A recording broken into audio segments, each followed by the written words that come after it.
بسم اللہ الرحمن الرحیم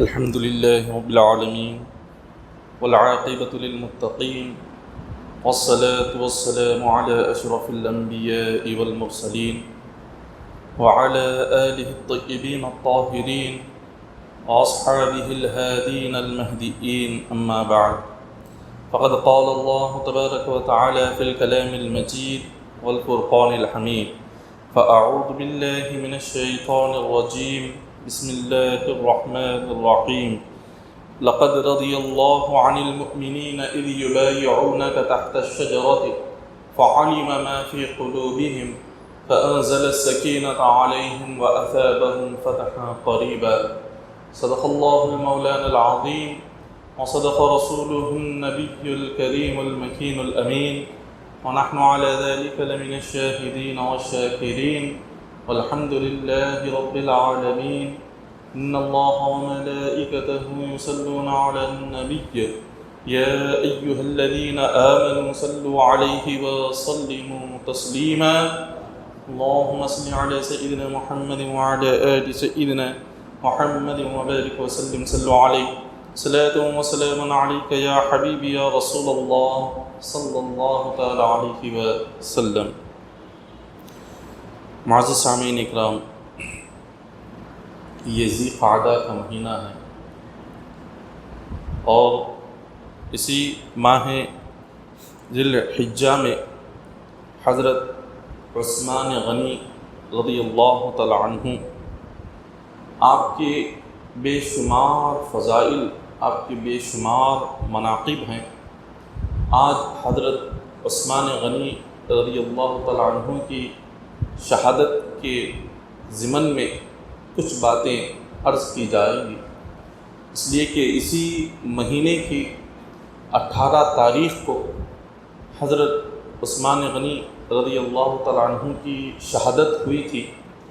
اسی مہینے کی 18 تاریخ کو چند باغیوں نے آپ کو بے رحمی سے، بے دردی سے شہید کر دیا، تو اسی وجہ سے آج ان کی مبارک زندگی آپ کے سامنے بیان کی جائے گی۔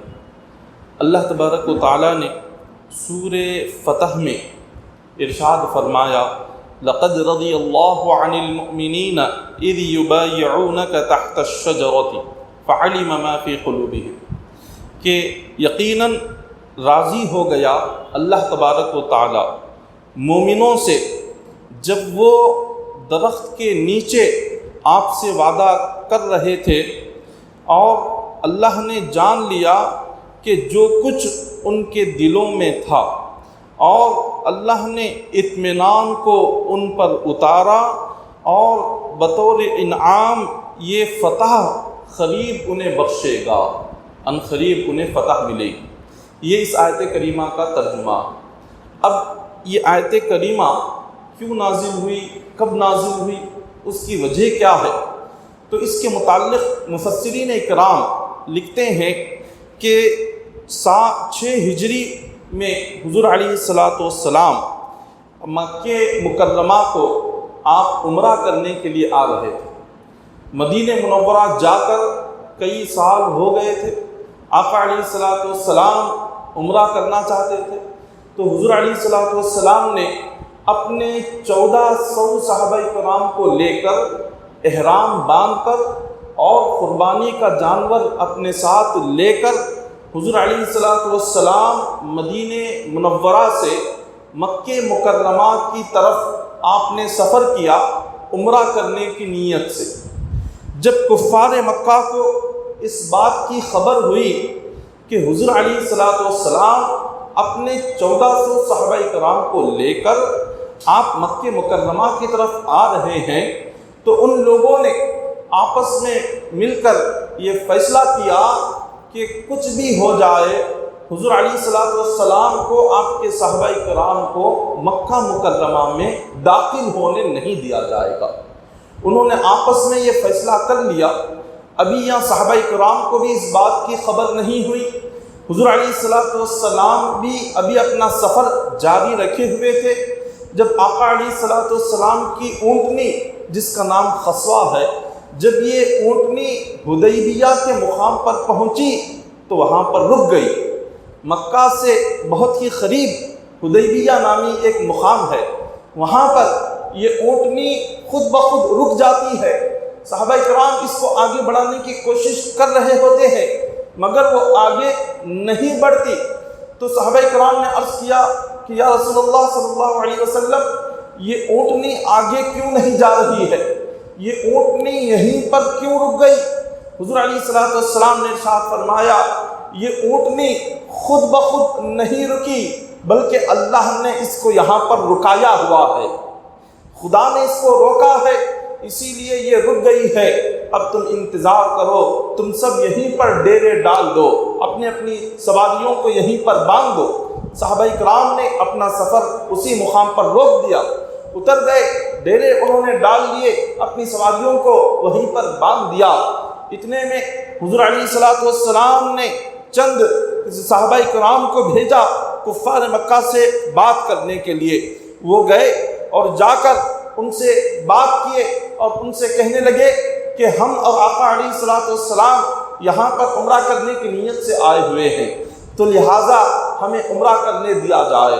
ان کفار مکہ نے کہا کہ نہیں، ہم آپ کو عمرہ کرنے نہیں دیں گے، آپ کو مکہ مکرمہ میں داخل ہونے نہیں دیں گے۔ صحابہ کرام نے انہیں سمجھانے کی بہت کوشش کی اور انہیں بتانے کی بہت کوشش کی کہ ہم عمرہ کرنے کی ہی نیت سے آئے ہیں اور کوئی دوسرا ارادہ نہیں ہے، مگر کفار مکہ نہیں مانے۔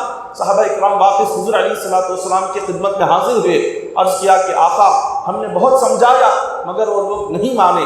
تو حضور علیہ السلام نے حضرت عثمان غنی رضی اللہ تعالیٰ عنہ سے فرمایا کہ اے عثمان، تم جاؤ، تم جا کر ان کفار مکہ کو سمجھاؤ اور ان کو بتلاؤ کہ ہم صرف عمرہ کرنے کی نیت سے آئے ہیں اور کوئی دوسرا ارادہ نہیں ہے اور کوئی دوسرا ہمارا مقصد نہیں ہے۔ حضرت عثمان غنی رضی اللہ تعالیٰ عنہ کے کفار مکہ کے ساتھ بہت قریبی تعلقات تھے، کفار مکہ کے ساتھ وہ تجارت کیا کرتے تھے، تو تجارتی تعلقات تھے۔ تو حضور علیہ السلام نے دیکھا کہ کفار مکہ اور ان کے ساتھ عثمان غنی رضی اللہ تعالیٰ عنہ کے ساتھ ان کا بڑا ہی قریبی رشتہ ہے، بڑا ہی قریبی تعلق ہے، اگر یہ بات کریں گے تو کفار مکہ ان کی بات مان لیں گے۔ تو اسی لیے حضور علیہ السلام نے حضرت عثمان غنی رضی اللہ تعالیٰ عنہ کو بھیجا۔ حضرت عثمان غنی رضی اللہ تعالیٰ عنہ کفار مکہ کے پاس جاتے ہیں اور ان سے عرض کرتے ہیں کہ اے کفار مکہ، کیا وجہ ہے کہ تم لوگوں نے ہمیں عمرہ کرنے سے کیوں روکا؟ کس وجہ سے تم ہمیں اللہ کی بارگاہ میں آنے سے روک رہے ہو، اللہ کے گھر کا طواف کرنے سے روک رہے ہو، صفا و مروہ کی سعی کرنے سے روک رہے ہو، آب زمزم پینے سے روک رہے ہو؟ کفار مکہ نے کہا کہ ہم یہ سمجھتے ہیں کہ تم یہاں پر عمرہ کرنے کی نیت سے نہیں بلکہ صرف عمرہ کا نام لے کر تم مکے پر قبضہ کرنا چاہتے ہو، ہم سے جنگ کرنا چاہتے ہو، اسی لیے ہم تمہیں عمرہ کرنے سے یہاں روک رہے ہیں، ہم تمہیں مکہ پر قبضہ کرنے نہیں دیں گے، ہم تمہیں ہمارے سے جنگ کرنے تمہیں نہیں دیں گے۔ تو یہ سننا ہی تھا۔ حضرت عثمان غنی رضی اللہ تعالیٰ عنہ نے فرمایا کیا تمہیں اتنی بھی خبر نہیں کہ ہم لوگ احرام کی حالت میں آئے ہوئے ہیں؟ جب کوئی شخص احرام باندھ لیتا ہے تو وہ کسی پر حملہ نہیں کرتا، جب کوئی شخص احرام باندھ لیتا ہے وہ کسی پر تلوار نہیں چلاتا۔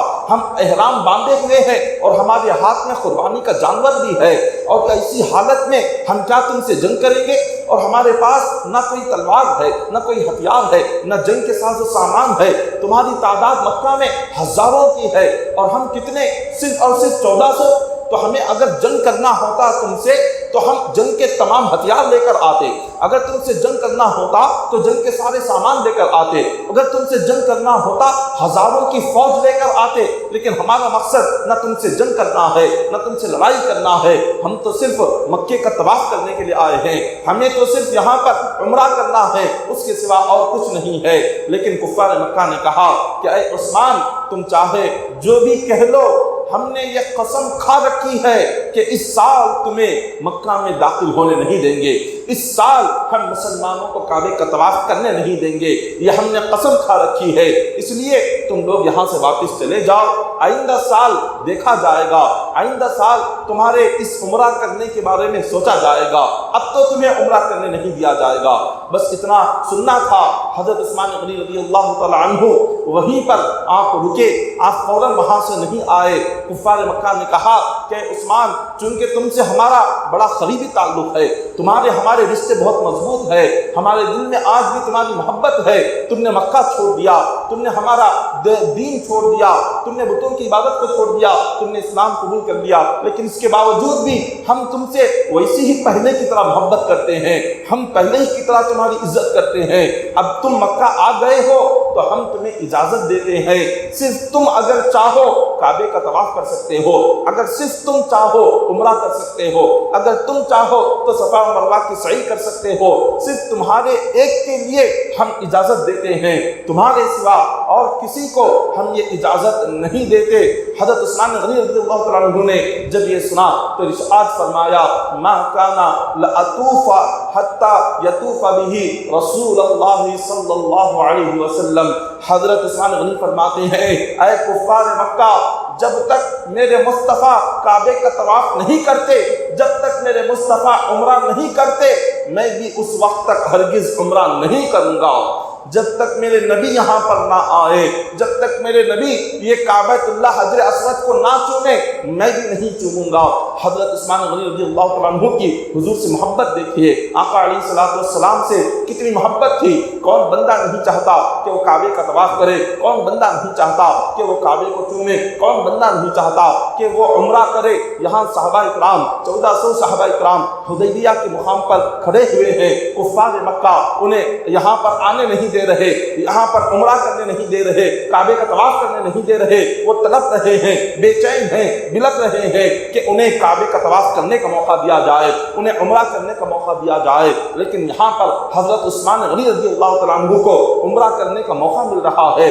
خود یہاں پر کفار مکہ کہتے ہیں اے عثمان، جب تم ہم سے بات کرنے کے لیے مکہ میں آ گئے، تمہیں ہم اجازت دے دیتے ہیں، چلو تم عمرہ کر کر چلے جاؤ، تم کعبۃ اللہ کا طواف کر کر چلے جاؤ، لیکن محبت مصطفیٰ کو دیکھیے، حضور سے چاہت تو دیکھیے۔ حضرت عثمان غنی فرماتے ہیں میرے نبی بغیر عمرہ کیے ہوئے وہاں پر میرا انتظار کر رہے ہیں، اور نبی کو چھوڑ کر میں کعبے کا طواف کروں تو اللہ میرے طواف کو بھی قبول نہیں کرے گا۔ میں میرے نبی کو چھوڑ کر یہاں پر اگر عمرہ کروں تو اللہ کو یہ عمرہ پسند نہیں آئے گا۔ جب تک میرے نبی میرے ساتھ نہیں ہوں گے میں بھی کعبۃ اللہ کا طواف نہیں کروں گا۔ یہ نبی سے محبت تھی حضرت عثمان غنی رضی اللہ تعالیٰ عنہ کی۔ حضرت عثمان غنی رضی اللہ تعالیٰ عنہ کفار مکہ کو سمجھانے کی کئی بار آپ نے کوشش کی، مگر وہ لوگ نہیں مانے، تو حضرت عثمان غنی رضی اللہ تعالیٰ عنہ وہیں پر رک گئے، مکہ میں ہی رک گئے۔ آپ حضور علیہ الصلوۃ والسلام کے پاس آنے میں کچھ دیر ہوئی، آپ یہاں پر نہیں آئے، ابھی ان سے بات چیت کا سلسلہ آپ نے جاری رکھا، کسی طرح سے انہیں سمجھایا جائے۔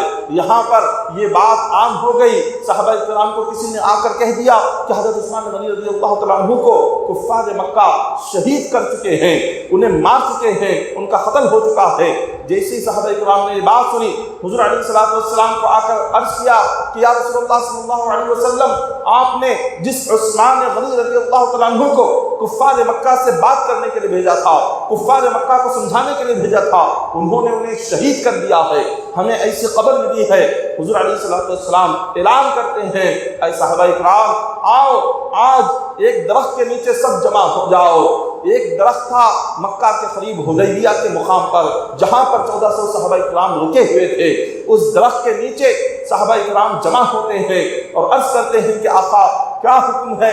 حضور علیہ الصلوۃ والسلام فرماتے ہیں حکم یہ ہے کہ تم آؤ، آج میرے ہاتھ پر وعدہ کرو کہ کفار مکہ نے ہمارے عثمان کو شہید کیا ہے، اور جب تک ہمارے جسم میں جان رہے گی اور جب تک جسم میں خون کا ایک قطرہ رہے گا، ہم کفار مکہ سے لڑیں گے اور عثمان کے خون کا بدلہ لیں گے۔ ہم اس وقت تک یہاں سے نہیں جائیں گے جب تک عثمان غنی رضی اللہ تعالیٰ عنہ کے خون کا بدلہ کفار مکہ سے نہ لے لیں۔ آؤ اس بات پر وعدہ کرو۔ حضور علیہ الصلوۃ والسلام نے اپنے ایک ہاتھ کو نیچے رکھا، صحابہ کرام کو بلایا، کون کون ہے جو عثمان غنی رضی اللہ تعالیٰ عنہ کے لیے اپنی جان قربان کرنے کو تیار ہے؟ کون ہے جو میرے اس حکم پر آ کر مجھ سے وعدہ کرے گا کہ وہ عثمان کے خون کا بدلہ لے گا؟ آؤ مجھ سے وعدہ کرو۔ بس اتنا کہنا تھا۔ صحابہ کرام ایک ایک جماعت کر کے آتے گئے، حضور علیہ الصلوۃ والسلام کے ہاتھ پر صحابہ کرام نے اپنا ہاتھ رکھ دیا، عرض کیا کہ آقا جب تک ہمارے جسموں میں خون کا ایک خطرہ باقی رہے گا اور ہماری سانس جب تک چلتی رہے گی اس وقت تک ہم عثمان غنی رضی اللہ تعالیٰ عنہ کے خون کا بدلہ لیں گے، ان کفار مکہ سے جنگ کریں گے اور میدان جنگ میں آئیں گے اور اپنی جانیں قربان کریں گے، اپنے سر کٹائیں گے۔ آپ غور کریں آقا علیہ الصلوۃ والسلام سے صحابہ کرام کی محبت کا کیا عالم تھا۔ صحابہ کرام جنہیں پتا ہے کہ یہاں پر 1400 صحابہ کرام ہے اور مکہ میں ہزاروں کی تعداد میں کفار و مشرکین ہے، ان کے پاس جنگی ہتھیار ہے، جنگی ساز و سامان ہے اور کئی قسم کی چیزیں ان کے پاس جنگ کے لیے موجود ہے، اور دوسرے قبیلوں کے لوگ بھی ان کی مدد کرنے کو تیار ہے۔ صحابہ کرام کے پاس کیا تھا؟ صحابہ کرام احرام کی حالت میں آئے ہیں، نہ کوئی تیر ہے، نہ کوئی تلوار ہے، نہ کوئی نیزہ ہے، نہ جنگ کے کوئی ساز و سامان ہے، نہ جنگ کے کوئی ہتھیار ہے، کچھ نہیں ہے۔ صحابہ کرام تو بس 1400 کی تعداد میں ہیں، مگر جب حضور نے فرمایا کہ اے صحابہ کیا تم میرے اس حکم پر عثمان غنی رضی اللہ تعالیٰ عنہ کے خون کا بدلہ لینے کو تیار ہو؟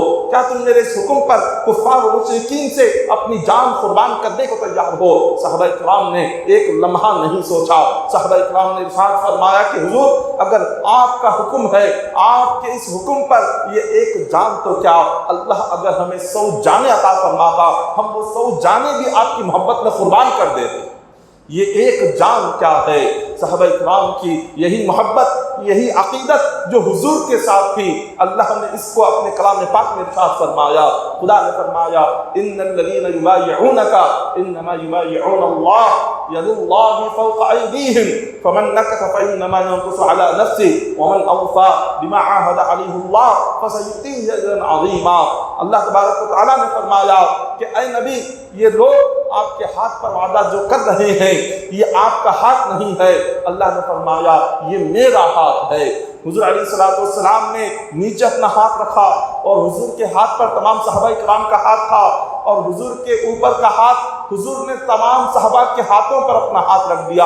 اب حضور نے فرمایا کہ یہاں پر تم سب شامل ہو، لیکن عثمان وہاں پر جا کر کفار مکہ سے بات کر رہے ہیں، کفار مکہ سے گفتگو کر رہے ہیں۔ حضور فرماتے ہیں عثمان کی طرف سے میں یہاں پر وعدہ کرتا ہوں۔ حضور نے اپنے ہاتھ کو کہا یہ میرا ہاتھ نہیں، یہ عثمان کا ہاتھ ہے۔ اوپر سے حضور نے اپنا ہاتھ رکھ کر اپنے ہاتھ کو حضرت عثمان غنی کا ہاتھ حضور نے فرمایا۔ یہاں پر قابل غور بات یہ ہے اللہ تبارک و تعالیٰ اپنے نبی سے فرماتا ہے کہ اے نبی آپ کے ہاتھ پر جو بیعت کر رہے ہیں، آپ کے ہاتھ پر جو صحابہ کرام وعدہ کر رہے ہیں یہ آپ کا ہاتھ نہیں ہے، خدا فرماتا ہے یہ میرا ہاتھ ہے۔ اور جس ہاتھ کو اللہ نے اپنا ہاتھ کہا، حضور نے جس ہاتھ کو عثمان کا ہاتھ کہا، حضور فرما رہے ہیں کہ یہ میرا ہاتھ عثمان کی طرف سے ہے۔ یہ کہہ کر حضور نے تمام صحابہ کرام کے ہاتھوں پر اپنا ہاتھ رکھ کر حضور نے یہ وعدہ سب سے لے لیا کہ تم سب کفار مکہ سے اس وقت تک جنگ کرتے رہو گے جب تک کہ ہمارے جسموں میں جان رہے گی۔ اللہ نے جس نبی کے ہاتھ کو اپنا ہاتھ کہا، اس نبی نے اپنے ہاتھ کو حضرت عثمان غنی کا ہاتھ کہا۔ یہ فضیلت، یہ عظمت ہے جو اللہ نے حضرت عثمان غنی رضی اللہ تعالیٰ عنہ کو عطا فرمائی ہے۔ نبی جس ہاتھ کو، نبی اپنے ہاتھ کو عثمان کا ہاتھ کہیں تو اندازہ لگاؤ اس کا کیا مقام و مرتبہ ہوگا اور کیا اللہ عظمت عطا فرمایا ہوگا حضرت عثمان غنی رضی اللہ تعالیٰ عنہ کو۔ جب یہ خبر عام ہو گئی، پھر چند دن گزرے، چند دنوں کے بعد یہ خبر آئی حضور علیہ الصلوۃ والسلام تک۔ صحابہ کرام نے عرض کیا کہ حضور ہم نے جو سنا تھا، جو خبر ہم تک پہنچی تھی کہ حضرت عثمان غنی رضی اللہ تعالیٰ عنہ کو شہید کیا گیا ہے، یہ غلط خبر ہے۔ حضرت عثمان غنی رضی اللہ تعالیٰ عنہ ابھی باحیات ہے، تھوڑی ہی دیر میں آنے والے ہیں۔ جب اس بات کی خبر آقا علیہ الصلوۃ والسلام کو ہوئی، حضور علیہ الصلوۃ والسلام خوش ہوئے، اور جب حضرت عثمان غنی رضی اللہ تعالیٰ عنہ آقا علیہ الصلوۃ والسلام کے پاس آئے، حضور نے اپنے سینے سے انہیں لگایا اور فرمایا کہ عثمان تمہیں موقع مل رہا تھا کعبے کے طواف کرنے کا، عمرہ کرنے کا، تم نے کیوں نہیں کیا؟ حضرت عثمان غنی فرماتے ہیں کہ یا رسول اللہ صلی اللہ علیہ وسلم ہم نے جو کچھ سیکھا آپ سے سیکھا، ہمیں کیا پتا تھا ہمیں کعبہ کیا ہے؟ کعبے کو ہم نے کعبہ کہنا سیکھا تو آپ کی وجہ سے سیکھا، ہم نے حجر اسود کو حجر اسود کہنا سیکھا تو آگ کی وجہ سے سیکھا، ورنہ وہ تو ایک پتھر ہے۔ ہم اس کا طواف بھی اس لیے کرتے ہیں کہ آپ اس کا طواف کرتے ہیں۔ تو جس نبی سے ہم نے سب کچھ سیکھا، اس نبی کو چھوڑ کر ہم کیسے طواف کریں؟ آپ کے بغیر ہم کیسے عمرہ کریں؟ اسی لیے حضور میں نے آپ کو چھوڑ کر عمرہ کرنا، میرے دل نے اس بات کو پسند نہیں کیا۔ حضور علیہ الصلوۃ والسلام سے عقیدت اور محبت کا یہ عالم ہے کہ اللہ تبارک و تعالیٰ نے کلام پاک میں ارشاد فرمایا کہ جن جن لوگوں نے میرے نبی کے ہاتھ پر اس درخت کے نیچے وعدہ کیا ہے کہ کفار و مشرکین کے خلاف جنگ کریں گے، اللہ نے فرمایا وہ تمام کے تمام لوگ جنتی بن چکے ہیں، ان میں سے کوئی ایک بھی جہنم میں داخل نہیں ہو سکتا، اس لیے کہ انہوں نے اپنے نبی کی محبت میں، نبی کے حکم پر، نبی کے فرمان پر اپنا سب کچھ لٹانے کے لیے تیار ہو گئے۔ حضور نے بس ایک حکم فرمایا، آؤ وعدہ کرو میرے حکم پر اپنی جان قربان کرو گے۔ ایک لمحہ انہوں نے نہیں سوچا تو اللہ تبارک و تعالیٰ نے ان کی اسی عقیدت اور محبت کو دیکھ کر ارشاد فرمایا، تم سب کے لیے میں نے جنت کا فیصلہ کر دیا ہے، تم میں سے کوئی بھی ایک بھی جہنم میں داخل نہیں ہوگا۔ تو پتہ کیا چلا کہ بندہ مومن اسی وقت میں کامیاب ہوتا ہے، اس کی زندگی میں اسی وقت میں اللہ تبارک و تعالیٰ اپنی نعمتیں، اپنی رحمتیں عطا فرماتا ہے کہ جب وہ اپنے نبی کے حکم پر اپنا سب کچھ قربان کر دے، نبی کی محبت پر اپنا سب کچھ قربان کر دے، اللہ تعالیٰ اس کے لیے دنیا میں بھی نعمتوں کی بارش فرما دیتا ہے اور آخرت میں بھی اس پر رحمتوں برکتوں کی بارش ہو جاتی ہے۔ حضور علیہ الصلوۃ والسلام نے اس طرح ایک مقام پر بیان کیا گیا کہ حضرت عثمان غنی رضی اللہ تعالیٰ عنہ آپ اسلام قبول کرنے سے پہلے بھی بہت مالدار تھے۔ اللہ تبارک و تعالیٰ نے آپ کو تمام صحابہ کرام میں، سارے صحابہ کرام نے سب سے بڑھ کر مال و دولت اللہ تعالیٰ نے حضرت عثمان غنی رضی اللہ تعالیٰ عنہ کو عطا فرمائی تھی۔ آپ اسلام لانے سے پہلے بھی بہت بڑے کاروبار اور تجارت کیا کرتے تھے، اور اسلام لانے کے بعد بھی اللہ نے آپ کے مال میں کمی عطا نہیں فرمائی، اللہ نے آپ کی تجارت میں اسی طرح سے برکتیں عطا فرمائی۔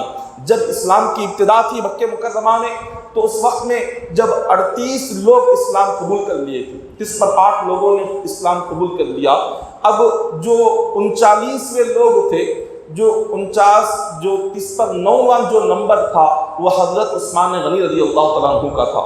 انہوں نے آ کر آقا علیہ الصلوۃ والسلام کی خدمت میں پیش ہوئے۔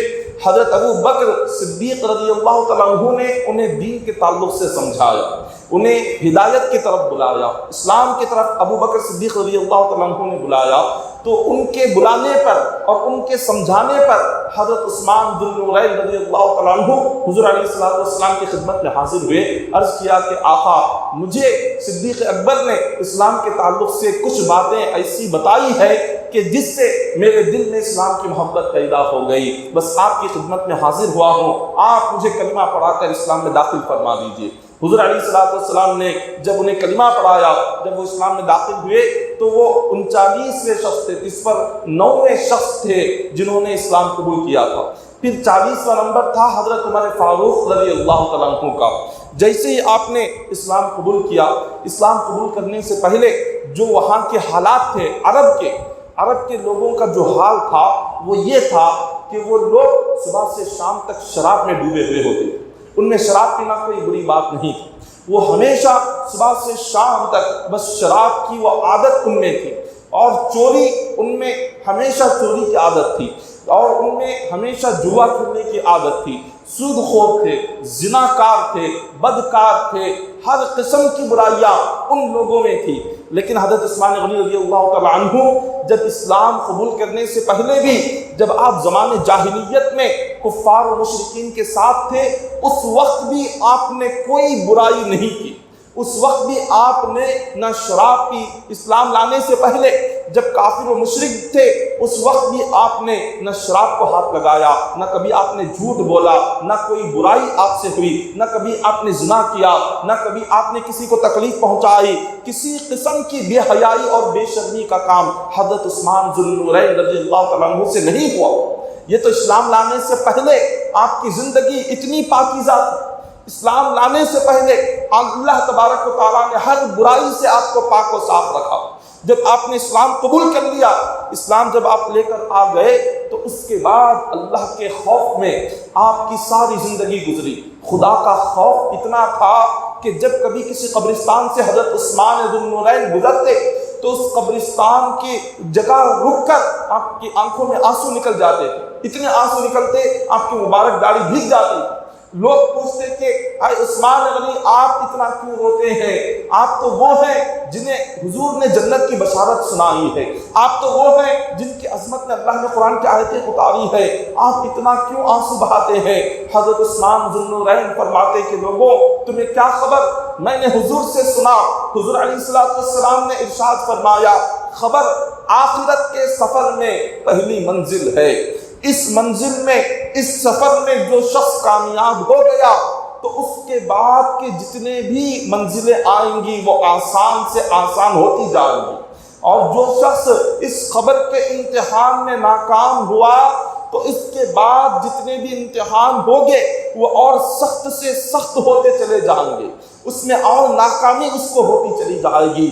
آخرت کے سفر کی پہلی منزل خبر ہے، خبر کے بعد آخرت ہے، قیامت ہے، حساب و کتاب ہے، پل صراط ہے، میزان ہے، پھر جنت اور جہنم ہے۔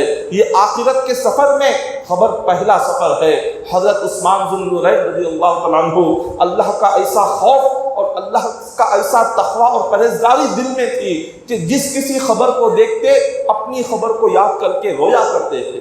اتنا اللہ نے اللہ کی محبت میں اپنی ساری زندگی قربان کرنے والے، اور رات میں جب عشاء کے بعد واجب الوتر پڑھتے حضرت عثمان غنی رضی اللہ تعالیٰ عنہ کعبۃ اللہ کے حرم میں اور مقام ابراہیم پر کھڑے ہو کر واجب الوتر کی جو تیسری رکعت ہوتی، تیسری رکعت میں ایک رکعت میں ایک قرآن ہر رات ختم کیا کرتے تھے۔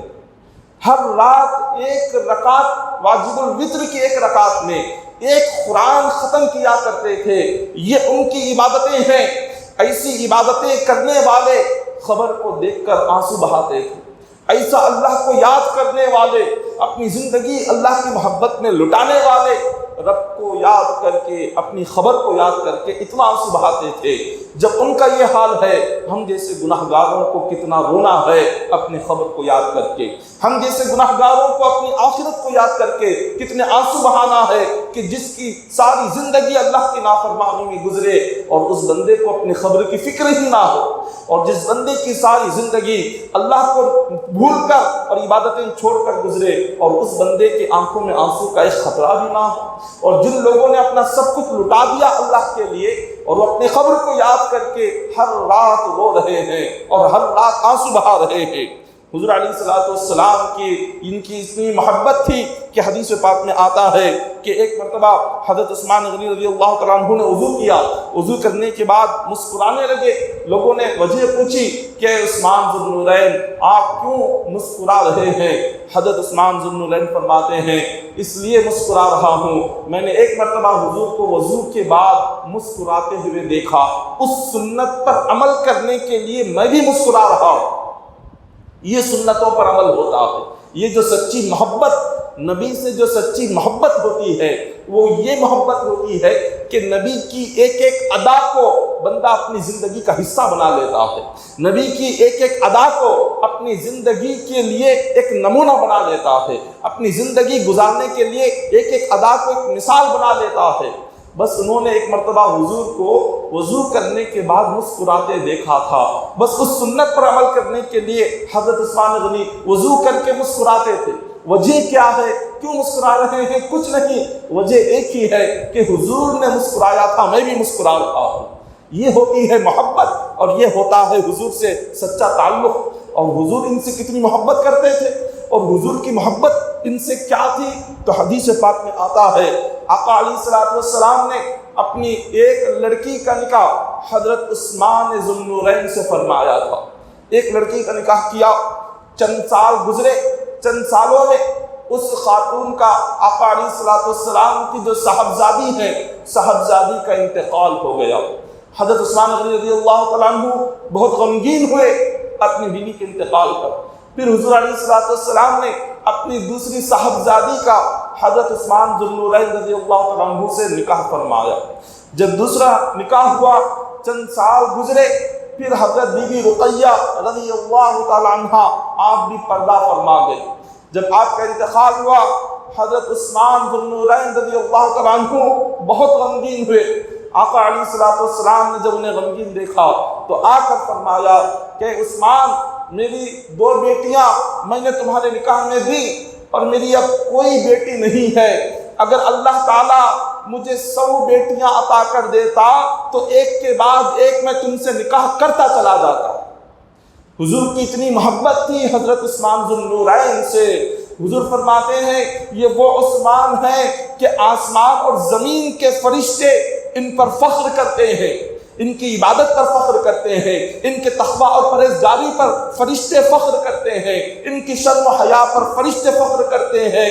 تو حضور علیہ الصلوۃ والسلام نے آپ کی عظمت اور فضیلت ساری امت کے سامنے کس طرح بیان فرمائی کہ اگر حضور فرماتے ہیں کہ اللہ نے اب میری اتنی ہی بیٹیاں دی اور ساری بیٹیاں میری مکمل ہو گئی، اگر اللہ 100 بیٹیاں بھی دے دیتا ایک کے بعد ایک ان کا نکاح تم سے کرواتا چلا جاتا، ایک انتقال کر جاتی اگر کوئی ہوتی اس کا انتقال کر دیتا۔ تو یہ حضور علیہ الصلوۃ والسلام فرما رہے ہیں۔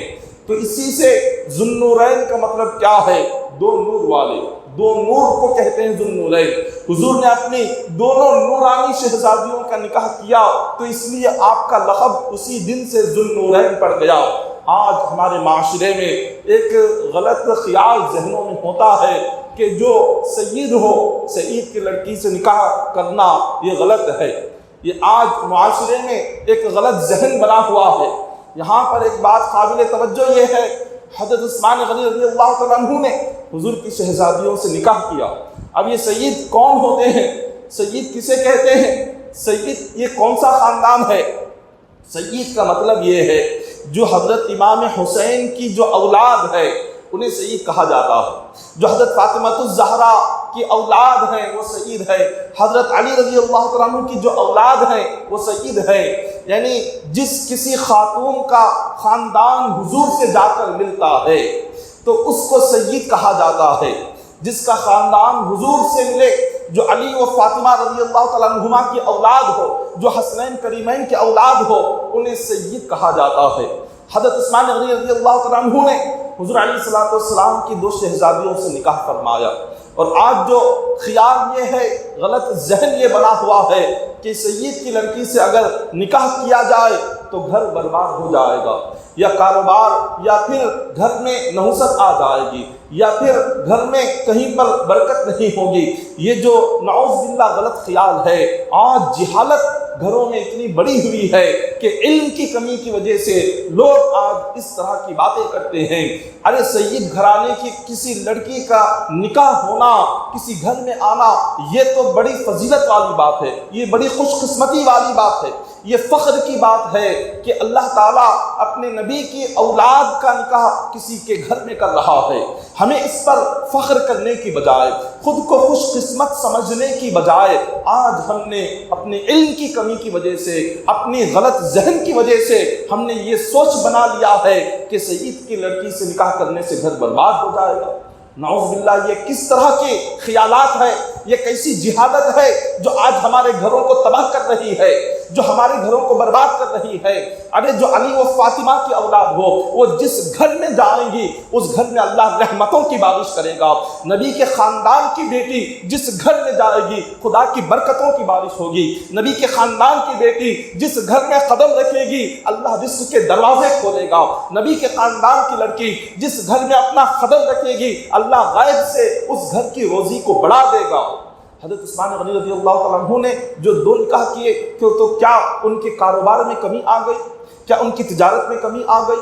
کیا ان کی کاروبار میں بربادی شروع ہو گئی؟ نعوذ باللہ من ذالک۔ اللہ تعالیٰ تو ان کی کاروبار میں دن بدن ترقی عطا فرما رہا تھا، اور تجارت کا یہ عالم تھا کہ ایک اونٹ آپ کا مدینے میں ہوتا تو دوسرا آخری اونٹ آپ کا ملک کے شام میں ہوگا۔ 500 اونٹوں پر تجارت کا سامان آتا تھا۔ اس زمانے میں کوئی گاڑیاں تو تھی نہیں جس پر تجارت کا سامان آئے، تو اونٹوں پر آتا تھا۔ جس طرح اس زمانے کے لحاظ سے اگر 500 گاڑیوں میں کسی کا تجارتی سامان آئے تو سوچے وہ کتنا بڑا کاروباری ہوگا، کتنا بڑا تاجر ہوگا۔ حضرت عثمان غنی رضی اللہ تعالیٰ عنہ اس زمانے میں 1400 سال پہلے حضور کے زمانے میں آپ کے 500 اونٹوں پر آپ کی تجارت کا سامان آتا تھا. ایک اونٹ ملک شام میں ہوتا، آخری اونٹ، پہلا اونٹ مدینے میں ہوتا تھا.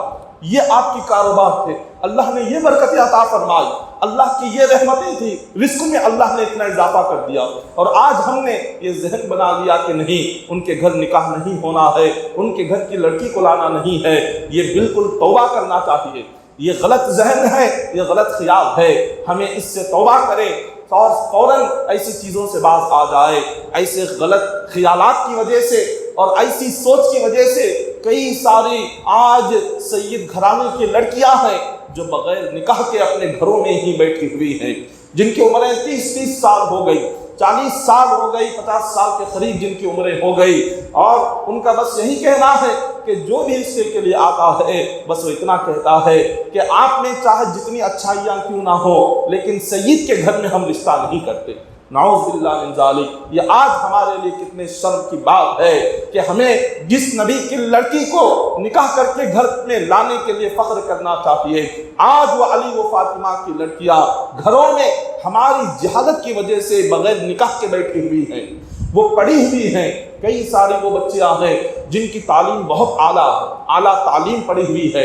اللہ نے بے انتہا حسن بھی عطا فرمایا، مال بھی عطا فرمایا، سب کچھ دینے کو تیار ہے، جتنا مانگے دینے کو تیار ہے، لاکھوں روپیہ دینے کو تیار ہے، با اخلاق ہیں، سیرت نیک ہے، نمازی ہے، روزدار ہے، نماز و روزے کی پابند ہے، قرآن کی قاریہ ہیں، ہر قسم کی اچھائیاں ان میں موجود ہے. لیکن بس ایک ہی بات ہے کہ جو بھی آتا ہے کہتا ہے سید گھرانہ ہے، ہم نکاح نہیں کریں گے. نعوذ باللہ من ذالک. یہ بالکل غلط خیالات، اس خیالات کو اپنے ذہنوں سے ہٹائیں، ان چیزوں کو اپنے ذہنوں سے پاک و صاف کریں. ہمیں اصل سب سے پہلی بات تو یہ ہے، آج ہم نے یہ کام کرنا چھوڑ دیا کہ اسلامی طریقہ، سنت طریقہ اپنانا آج ہم نے چھوڑ دیا. ہم نے نکاح سے پہلے یہ دیکھنا چھوڑ دیا کہ ہمیں کس چیز کو دیکھ کر نکاح کرنا چاہیے. ہم نے آج نکاح کرنے سے پہلے حضور علیہ الصلوۃ والسلام کی سنت پر عمل کرنا ہم نے چھوڑ دیا. ہم نے یہ دیکھنا چھوڑ دیا کہ ہم نیک سیرت کو دیکھ کر، اخلاق کو دیکھ کر نکاح کریں. ہم نے اخلاق اور نماز کی پابندی اور حضور علیہ الصلوۃ والسلام کی سنت پر عمل، یہ ساری چیزیں دیکھ کر نکاح کرنا آج ہماری اس قوم نے چھوڑ دیا ہے. اور آج ہم نے بے حیائی اور بے شرمی کو اپنے نکاح میں شامل کر دیا ہے. آج نکاح صرف سنت اتنا ہوتا ہے کہ جو خطبہ نکاح پڑھتے ہیں اتنا ہی اسلامی نکاح میں ہوتا ہے، اور اس کے سوا جتنے رسوم اور جتنے رواج ہے اس کا اسلام سے کوئی تعلق نہیں ہے. جتنا آج ہمارے گھروں کی شادیوں کا جو معاملہ ہے کہ جو 8 دن چلتے ہیں، 8 دن تک جو سلسلہ یہ گھروں میں شادیوں کا جو چلتا ہے، اس کا تعلق اسلام سے نہیں ہے. اسلامی تعلق بس اتنا ہے، حضور نے فرمایا نکاح کو اتنا عام کرو، اتنا عام کرو، اتنا آسان کرو کہ زنا مشکل ہو جائے. حضور نے اتنا عام اور آسان کیا، اور ہم نے نکاح کو اتنا مشکل بنا دیا، اتنا مشکل بنا دیا کہ جس کی وجہ سے آج نوجوان نسل زنا کے راستے پر جا رہی ہے. ہم نے نکاح کو لاکھوں میں بنا دیا، نکاح کو ہم نے لاکھوں کی چیز بنا دیا کہ جس کی وجہ سے آج نوجوان نسل بربادی کی طرف جا رہی ہے. نوجوان بچے بھی بربادی کی طرف جا رہے ہیں اور نوجوان بچیاں بھی بربادی کی طرف جا رہی ہیں. کیوں؟ اس لیے کہ نکاح لاکھوں کا ہو گیا ہے، نکاح لاکھوں کا ہو گیا. لیکن حضور علیہ الصلوۃ والسلام کے زمانے میں کیا تھا؟ صرف آقا علیہ الصلوۃ والسلام کے زمانے میں کچھ چند کھجوریں ہوتے تھے، چند کھجوریں لا کر حضور کے سامنے رکھتے تھے. حضور علیہ الصلوۃ والسلام خطبہ نکاح پڑھتے اور ان دونوں سے کہتے کیا تم نے ایک دوسرے کو قبول کیا؟ جب انہوں نے کہہ دیا، جب وہ کہہ دیتے قبول کیا، حضور فرماتے یہ کھجوریں لے جاؤ، تقسیم کر دو. بس اتنا ہی نکاح تھا. لیکن آج کیا ہے؟ نکاح سے 4 دن پہلے سے آپ نے رسم و رواج شروع کر دیے. کھانا گانا بجانا، کھانا پلانا، یہ نکاح سے 4 دن پہلے سے شروع ہوتا ہے. پھر نکاح کے 4 دن کے بعد تک یہ سلسلہ چلتا رہتا ہے. سووں کی تعداد میں لوگوں کو بلا کر پھر ان کے لیے مہمان نوازی کا انتظام، پھر ان کے لیے رسم و رواج، پھر یہ گانے، یہ بجانے، یہ تمام چیزیں کیا یہ اسلام کا حصہ ہے؟ ہرگز یہ اسلام کا حصہ نہیں ہے۔ یہ سونا، یہ لینا، یہ دینا اور یہ سونا چاندی رکھنا اور ہزاروں لاکھوں روپیہ اس پر مانگ کر کے یہ لینا، یہ کہاں اسلام کا طریقہ ہے؟ یہ اسلامی شعار کہاں سے ہے؟ کب سے اسلام میں داخل ہو گیا؟ یہ کب سے آ گیا؟ یہ تمام چیزیں ہم نے اس دین کو آج ایسی حالت میں لا کر چھوڑ دیا ہے کہ آج اس سے آسان غیروں کے نکاح نظر آ رہے ہیں۔ آج مسلمان قوم یہ دیکھ کر کہ غیروں کا نکاح دیکھو کتنا آسانی سے ہوتا ہے، اور ہم میں دیکھو آج اتنے لاکھوں روپے ہے۔ آج ہمیں غیروں کی مثال دینے کی نوبت آ گئی، جبکہ یہ وہ دین ہے، ساری دنیا اس دین کی مثال دیتی ہے، ہمارے دین اور طریقے کی مثال دیتی ہے، اور ہم نے اپنے دین کو اتنا برباد کر دیا کہ لاکھوں میں ہم نے حال لینا شروع کر دیا۔ ارے ضرورت کیا ہے؟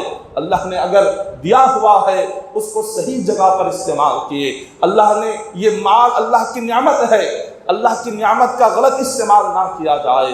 یہ لاکھوں روپیوں کا خرچ آج جو ہم پانی کی طرح ان شادیوں کے نام پر بہاتے ہیں، قیامت کے دن اللہ کو اس کا جواب دینا ہوگا، اس کا حساب ہوگا۔ اللہ تبارک و تعالیٰ ایک ایک روپیے کا حساب بندے سے لے گا، کہاں سے لایا، کہاں خرچ کیا، کہاں دیا۔ آج یہی وجہ ہے کہ آج یہ جو تمام رسم ہے، گھر کے ذمہ داروں کی یہ ذمہ داری ہوتی ہے کہ وہ ان ساری چیزوں کو سب سے پہلے ختم کرے۔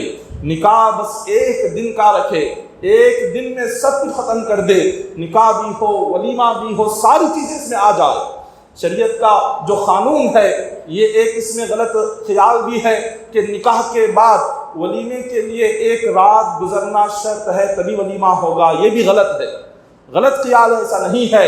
شریعت کا حکم کیا ہے؟ مسئلہ سمجھے، مسئلہ یہ ہے کہ نکاح ہو جانے کے بعد شوہر اور بیوی بس 10 یا 5 منٹ کے لیے کسی تنہا مقام پر تنہائی میں اگر 5 منٹ گزار لیں تو ولیمہ شروع ہو جاتا ہے۔ اگر 5-10 منٹ بھی وہ تنہائی میں رہ جائیں شوہر اور بیوی تو اس کے بعد آپ ولیمہ کر سکتے ہیں۔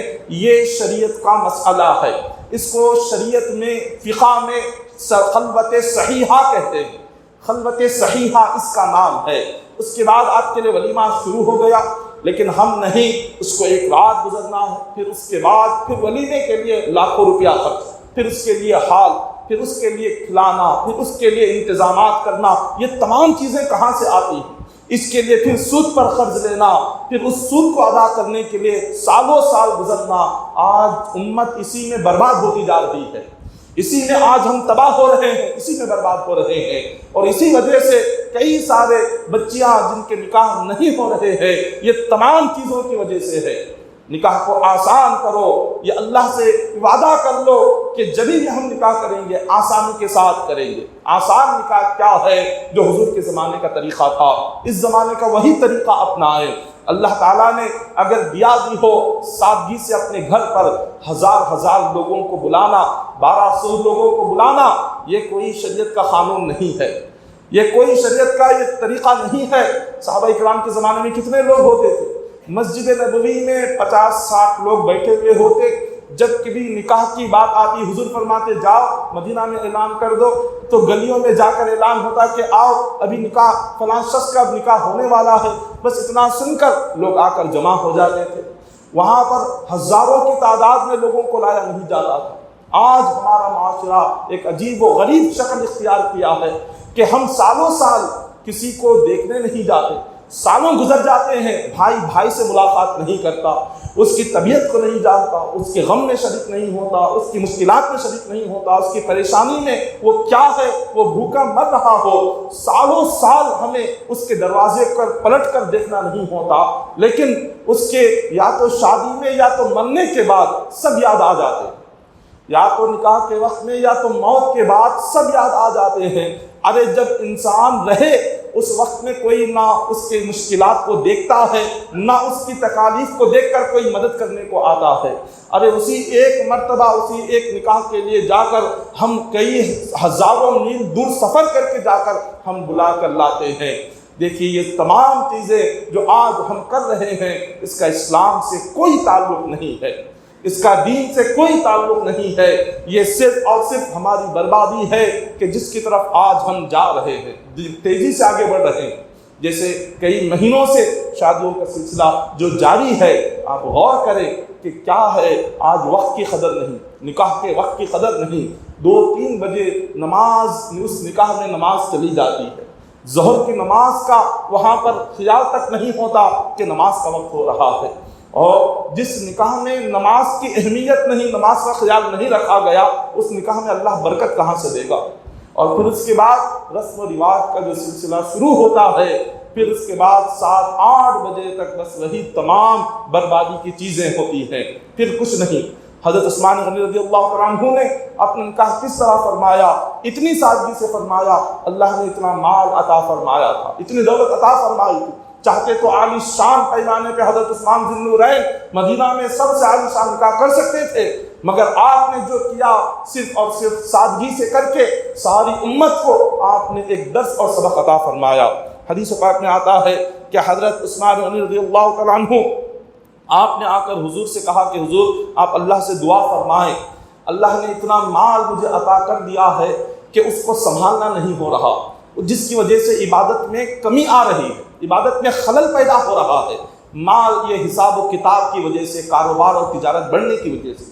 صحابہ کرام کا خیال تو دیکھیے، اللہ سے عبادت سے ان کا جو شوق تھا، عبادت سے جو لگاؤ تھا، وہ دیکھیے حضور سے آ کر فرما رہے ہیں اللہ سے دعا کرے اللہ میرے مال میں کمی کر دے، میرے کاروبار کو کم کر دے، میری تجارت کو کم کر دے، اس لیے کہ اس کاروبار کے زیادہ ہونے کی وجہ سے، مال کے زیادہ ہونے کی وجہ سے مجھے عبادت میں خلل پیدا ہو رہا ہے۔ جب حضور علیہ الصلوۃ والسلام آپ کے لیے یہ دعا کرنے کے لیے ہاتھ اٹھا رہے تھے، جبرائیل امین آئے، عرض کیا کہ یا رسول اللہ صلی اللہ علیہ وسلم آپ دعا نہ کریں، آپ یہ دعا نہ کریں۔ حضور علیہ الصلوۃ والسلام نے فرمایا کیوں؟ جبرائیل امین فرماتے ہیں کہ اللہ تعالیٰ کا یہ فرمان ہے کہ یہ عثمان میری راہ میں صبح و شام بس دیتا جاتا ہے، خرچ کرتا جاتا ہے، اور اللہ کا یہ قانون ہے کہ جو میری راہ میں دیتا ہے اس کے رزق میں کبھی کمی نہیں فرماتا، بلکہ اس کے رزق میں اور اضافہ ہی فرماتا ہے۔ یہ اللہ کا ایک قانون ہے کہ جب کبھی بندہ اللہ کی راہ میں دینے کی عادت بنا لے، چاہے ہو یا نہ ہو، بس وہ صدقہ خیرات کرنے کی عادت ڈال لے، تو اللہ فرماتا ہے کہ بندے تو جتنا دیتا جائے گا میں اس سے 700 گنا بڑھ کر تجھے عطا کرتا جاؤں گا، اس میں کمی کبھی نہیں آئے گی۔ اسی لیے اللہ نے کلام پاک میں فرمایا یمحق اللہ الربا ویربی الصدقات۔ صحابہ کرام کے زمانے میں جب حضور نے فرمایا کہ اب سود کا حکم آ گیا، تمہارے لیے سود حرام ہے، اور کفار مکہ جو تھے ان کا کاروبار ہی سود پر تھا، وہ سود کا کاروبار کرتے تھے، جب حضور نے فرمایا کہ سود شریعت میں حرام ہو گئی، انہوں نے کہا کہ تجارت میں سود میں کیا فرق ہے؟ ہم تجارت کر کے بھی ہم اپنا مال لگاتے ہیں اور اس سے جو ملتا ہے منافع ہم لیتے ہیں، اب یہ سود میں بھی ہم رقم دوسرے کو دے رہے ہیں، وہ کاروبار میں لگاتا ہے اور اس سے منافع ہمیں دیتا ہے، تو دونوں میں کیا فرق رہ گیا؟ تو حضور علیہ الصلوۃ والسلام کو جب انہوں نے یہ سوال کیا تو اللہ نے فرمایا وَأَحَلَّ اللَّهُ الْبَيْعَ وَحَرَّمَ الرِّبَا۔ خدا نے فرمایا کہ بندو کاروبار میں تمہارے لیے محنت ہوتی ہے، کاروبار میں تمہارے لیے مشقت ہوتی ہے، 1000 محنتوں کے بعد اس کا پھل تمہیں نصیب ہوتا ہے، لیکن سود میں ایک کی مجبوری کا فائدہ ہوتا ہے، ایک کی مجبوری کا فائدہ اٹھانا ہے، تو اسی لیے اللہ نے اس کو حرام کر دیا۔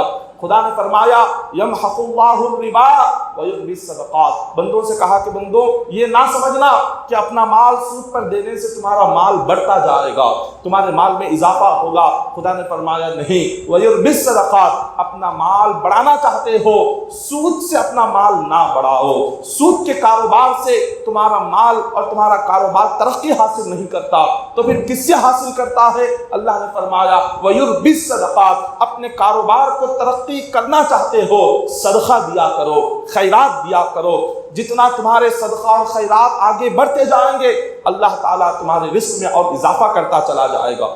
تو لیکن یہ صدقہ اور خیرات کو آج ہم نے یہ سوچا کہ اس سے ہمیں کیا فائدہ ہوتا ہے۔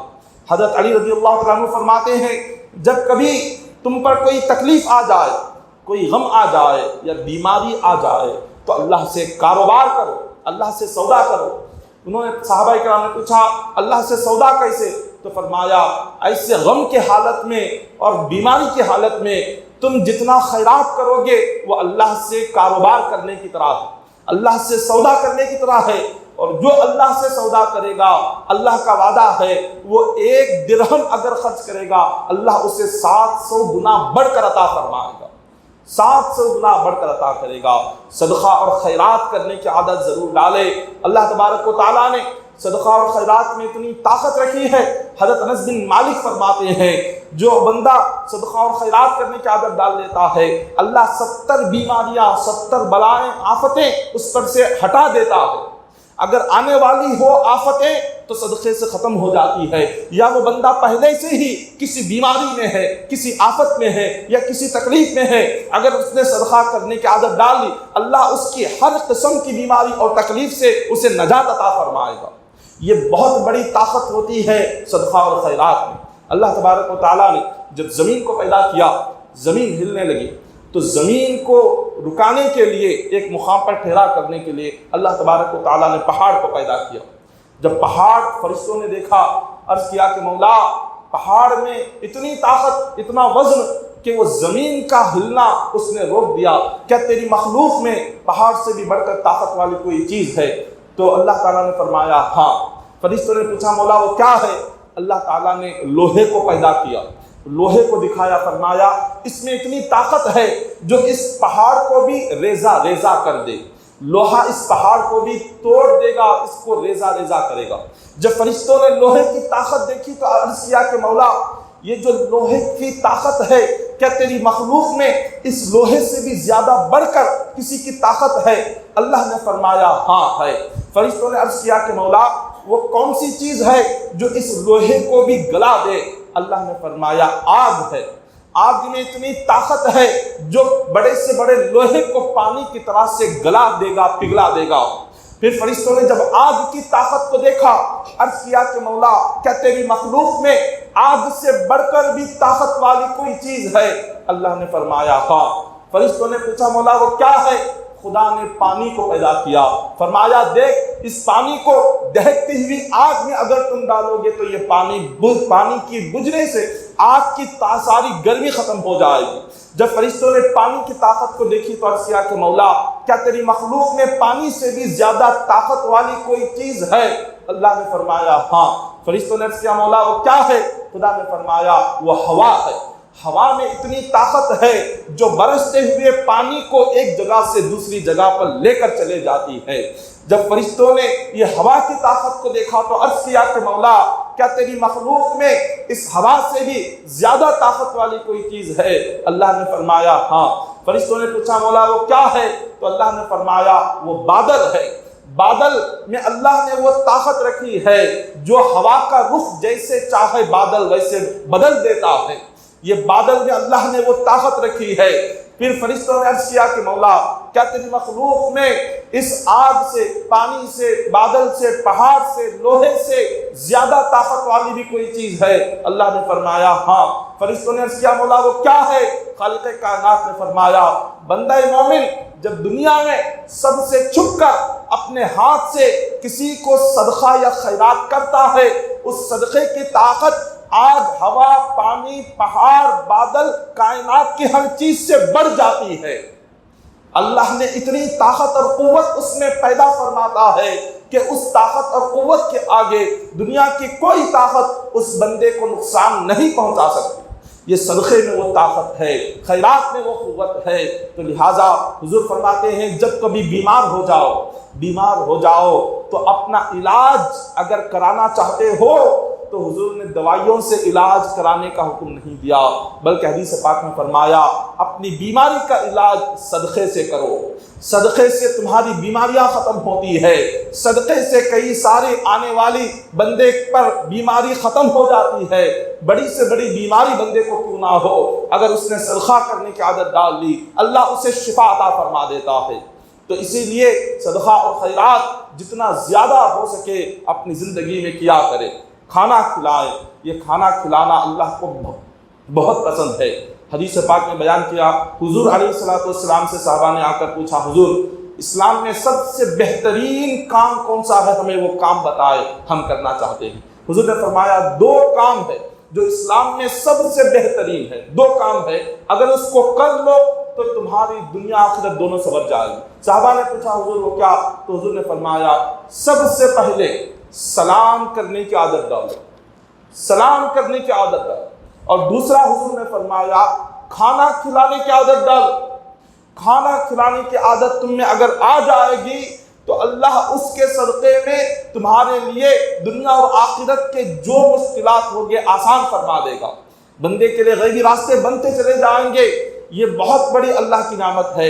آپ دیکھیں بزرگان دین کے بارگاہوں میں دیکھیں، آپ جس ولی کی بارگاہوں میں چلے جائیں وہاں پر لنگر لگا ہوا ہے۔ حضرت خواجہ اجمیر خواجہ غریب نواز رحمۃ اللہ تعالی کی بارگاہ میں چلے جائیں وہاں پر ہر دن لنگر جاری رہتا ہے۔ حضرت نظام الدین اولیاء محبوب الہی کی بارگاہ میں چلے جائیں وہاں پر ہر دن لنگر جاری رہتا ہے۔ حضرت صابر پیا کلیری کی بارگاہ میں چلے جائیں وہاں پر لنگر عام چلتا رہتا ہے۔ آپ جس ولی کی بارگاہ میں جائیں وہاں پر دیکھیں ہر دن وہاں پر کھانا کھلانے کا سلسلہ جاری ہے۔ یہ کیوں ہے؟ اس لیے کہ ہر ولی کو اللہ تبارک و تعالیٰ نے یہ کام کرنے کا انہیں الہام کیا، انہیں ان کے دلوں میں یہ بات ڈالا، یہ خیال ڈالا کہ تمہارے لیے سب سے بہترین عمل دنیا میں مخلوق کی خدمت کرنا ہو، بس انہیں کھانا کھلاتے چلے جاؤ۔ یہ نہ دیکھو یہ کافر ہے یا مشرک ہے، یہودی ہے یا نصرانی ہے، اگر آپ بھوکے کافر کو بھی کھانا کھلاتے ہو اللہ اس کا اجر اور ثواب دنیا اور آخرت میں عطا فرمائے گا، اس کا بھی اجر اور ثواب ہے۔ تو لہٰذا یہ تمام یہ اچھائیاں جو اللہ نے ہمیں عطا فرمائی، آج ہم نے اس کو چھوڑ دیا اور ہم برائی کی طرف چلے گئے۔ آج ہم نے صدقہ خیرات کو چھوڑا جس کی وجہ سے آج بیماریاں کیا ہیں، آج دوائیوں پر ہزارہ روپیہ ہر مہینہ خرچ کرتے ہیں، ہزارہ روپیہ دوائیوں پر خرچ کرتے ہیں، بی پی، شوگر، ہارٹ کے ٹیبلٹس پر آپ خرچ کرتے ہیں۔ کبھی اللہ کی راہ میں اتنا خرچ کیا، کبھی اللہ کو راضی کرنے کے لیے اتنا خرچ کیا، کبھی مساجد کی تعمیر میں اتنا خرچ کیا، کبھی مدارس کی تعمیر میں اتنا خرچ کیا، کبھی کسی مجبور کو دیکھ کر اس کی مجبوری دور کرنے کے لیے اتنا خرچ نہیں کیا۔ اچانک سے کبھی اللہ ایسے حالات پیدا کر دیتا ہے، بیٹھے بیٹھے بندے کی جسم میں کوئی ایسی تکلیف یا بیماری آ جاتی ہے، اس کو لے جا کر آپ ایڈمٹ کرتے ہیں اور 4 دن کے بعد اس کا 1 لاکھ روپیہ بل آ جاتا ہے، اور اس کے لیے ہر قسم کی تکلیف اٹھا کر خرچ کر کے وہاں پر دینے کو تیار ہے، لیکن وہ بیماری آنے سے پہلے اللہ کو راضی کرنے کے لیے 100 روپے خرچ کرنے کو تیار نہیں ہوتے۔ 100 روپے خرچ کرنا ہمیں بہت بڑا نظر آتا ہے، لیکن وہاں جب ایسے حالات آ جاتے ہیں تب اس کے بعد ہم سود پر قرضہ لے جا کر وہاں پر ہم دے کر آتے ہیں۔ تو لہٰذا یہ ان چیزوں پر غور کرے، اللہ کی ذات پر یقین رکھے، اللہ سے بڑھ کر اور کچھ نہیں ہے۔ وہ رب چاہے تو بیمار کو صحت مند بنا دے، صحت مند کو بیمار بنا دے، وہ غم زدہ کو مصیبت زدہ بندے کو نکال کر خوشحال بنا دے، خوشحال کو نکال کر مصیبت بنا دے۔ حالات کو بدلنے میں 1 لمحہ لگتا ہے، بندے کے حالات بدلنے میں، اس کو اونچائی سے نیچے کی طرف آنے میں 1 لمحہ لگتا ہے، اس کو فرش سے عرش پر پہنچنے کے لیے 1 لمحہ لگتا ہے۔ اللہ کی ذات پر یقین ہونا چاہیے اور اپنی زندگی کو صحابہ کرام کے طریقے پر ڈھالے، اپنی زندگی کو سنت کے مطابق گزارے، اس میں اللہ برکت عطا کرے گا۔ جب یہ برکتیں آئے گی تو زندگیوں میں خوشحالی آئے گی۔ ہماری زندگیوں کی خوشیاں اسی لیے ختم ہو گئی کہ آج ہم نے سنت مصطفیٰ کو اپنی زندگی سے نکال دیا۔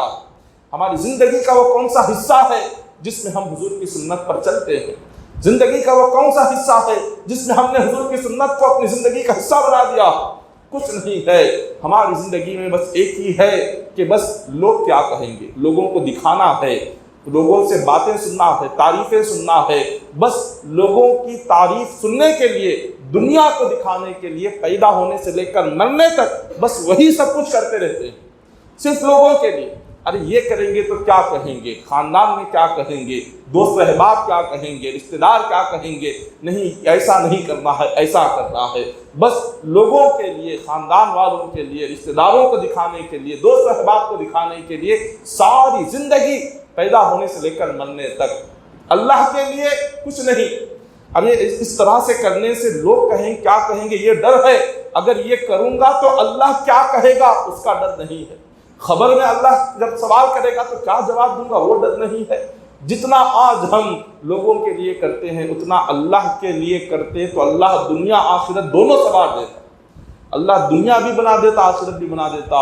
جتنا آج ہم دنیا والوں کے لیے کرتے ہیں اللہ کے لیے کریں، اللہ کا خوف، اللہ کی محبت، اللہ کی چاہت اس کو اپنے دلوں میں پیدا کرے۔